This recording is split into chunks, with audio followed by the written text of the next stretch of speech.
بسم اللہ الرحمن الرحیم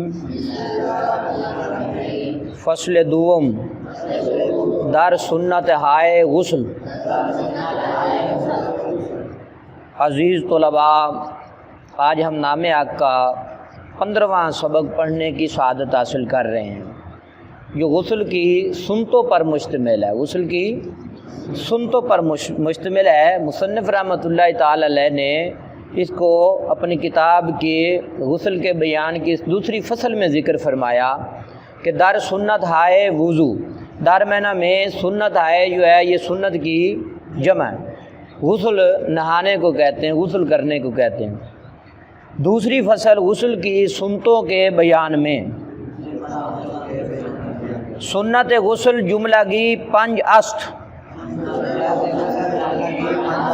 یاد گیرش کے بہتر از گنج است۔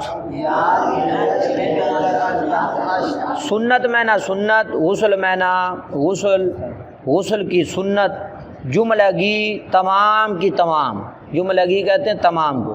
5 معنی 5، 5 معنی کیا ہے؟ 5۔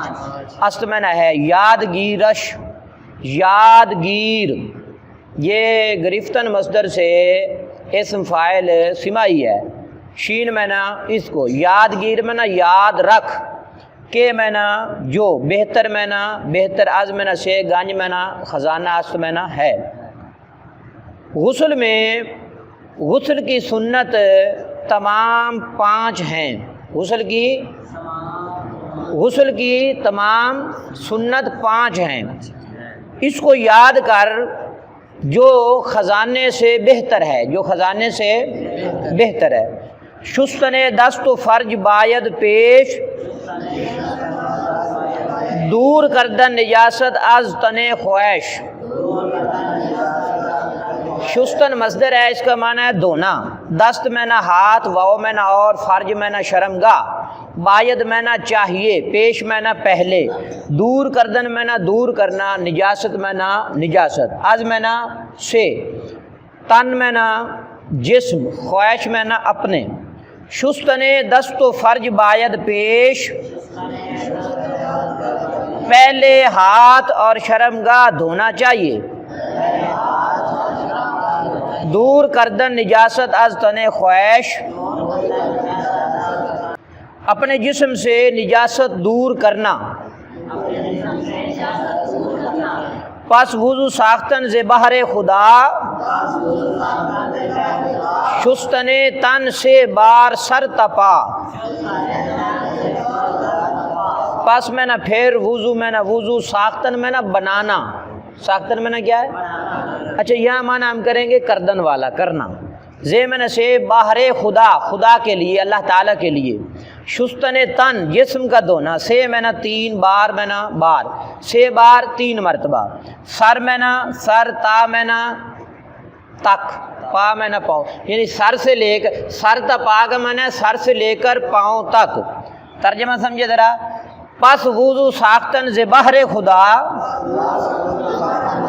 پھر اللہ تبارک و تعالیٰ کے لیے وضو کرنا۔ شستن تن سے بار سر تپا،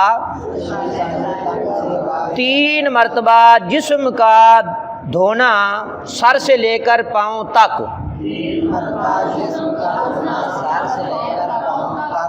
آن زنانے کے منہ را باف ند، شاید آن منہ را نہ بے شگاف ند۔ میں نہ وہ زنان جو ہے، یہ زنا جو ہے یہ زن کی جمع ہے، بمانا عورتیں۔ کہ میں نہ جو، منہ میں نہ بال، را میں نہ کا کی کو، کہ باف ند گوندتی ہیں۔ باف ند کا معنی کیا ہے؟ باف ند جو ہے یہ صیغہ جمع غائب ہے، فعل مضارع معروف ہے۔ از باب بافتن، از مصدر بافتن، بافتن کا معنی ہے بننا۔ بافتن کا معنی کیا ہے؟ بننا یا گوندنا، یہ 2 معنوں میں استعمال ہوتا ہے۔ باف ند یہ مضارع ہے، وہ گوندتی ہیں، وہ گوندتی۔ شاید میں نا یقیناً، شاید میں نا یقیناً یا لائق۔ میں نا وہ، منہ میں نا بال، را میں نا کا کی کے کو کئی معنوں میں استعمال ہوتا ہے۔ نہ یہ منفی ہے، ٹھیک ہے نا، شگاف ند، نہ شگاف ند، نہ بے شگاف ند، یہ کیا ہے؟ مضارع کا صیغہ ہے اور شگاف تن مصدر سے لیا گیا ہے۔ مضارع معروف منفی ہے، فعل مضارع منفی معروف ہے۔ صیغہ کون سا ہے؟ صیغہ جمع غائب کا ہے، صیغہ جمع غائب کا ہے۔ پھاڑنا یا کھولنا، شگاف تن کا معنی کیا ہے؟ پھاڑنا یا کھولنا، تو کھولنے کے معنی میں یہ آئے گا یہاں پر۔ چلے ترجمہ کریں۔ وہ عورتیں جو بالوں کو گوندتی ہیں، باف ند کا معنی کیا ہے؟ گوندتی ہیں، لائق ہے کہ وہ بالوں کو نہ کھولیں، لائق ہے کہ عام ہوئے کہ وہ بالوں کو رامنا کو، لائق ہے کہ وہ بالوں کو نہ بے شگاف ند، وہ نہ کھولیں، وہ نہ کھولیں۔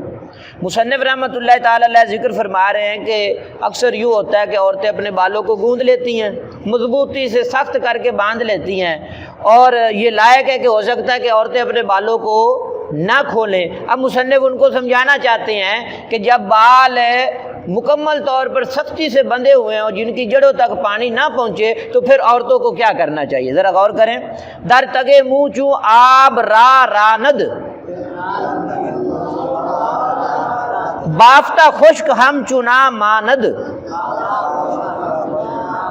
اب ذرا غور، در میں نا میں، تگے میں نا جڑ، منہ میں نا بال، چو میں نا جب، آب میں نا پانی، ٹھیک ہے نا، را میں نا کو، راند مضارع کا صیغہ ہے، راندن مصدر سے اسے لیا گیا ہے اور اس کا معنی ہے چلانا، کیا کرنا؟ چلانا، جاری کرنا، ٹھیک ہے۔ بافتہ میں نا، بافتن مصدر سے لیا گیا ہے، گوندے ہوئے، بافتہ کا معنی کیا ہے؟ بافتہ اسم مفعول ہے، جنہیں گوندا گیا ہو، ٹھیک ہے۔ تو خشک ہم چنا، خشک میں نا، خشک ہم چنا، ماند کا معنی ہے اسی طرح، جیسے، ماند کا معنی کیا ہوتا ہے؟ جیسے۔ اب اس کا ترجمہ ذرا سمجھیں۔ بالوں کی جڑوں میں، چو میں نا جب، آب میں نا پانی، را میں نا کو، جب پانی کو چلائیں، جب پانی چلائیں، بالوں کی جڑوں میں جب پانی چلائیں، بالوں کی جڑوں میں جب پانی چلائیں تو اس طرح جو بندھا ہوا ہے وہ خشک، اسی طرح جو بندھا ہوا ہے وہ خشک نہ رہے گا۔